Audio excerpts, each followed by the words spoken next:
مرد فقیری بود که همسرش کره درست میکرد و او آن را به یکی از بقالی‌های شهر می‌فروخت. آن زن کره ها را به صورت دایره های 1 کیلویی می‌ساخت. مرد آن را به یکی از بقالی‌های شهر می‌فروخت و در مقابل مایحتاج خانه را می‌خرید. روزی مرد بقال به اندازه کره ها شک کرد و تصمیم گرفت آنها را وزن کند. هنگامی که آنها را وزن کرد، اندازه هر کره 900 گرم بود.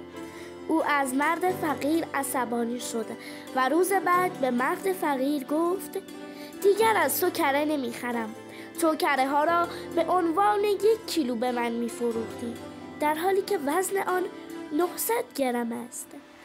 مرد فقیر ناراحت شد، سرش را پایین انداخت و گفت: ما وزن ترازو نداریم و 1 کیلو شکر از شما خریدیم و آن 1 کیلو شکر را به عنوان وزن قرار میدادیم.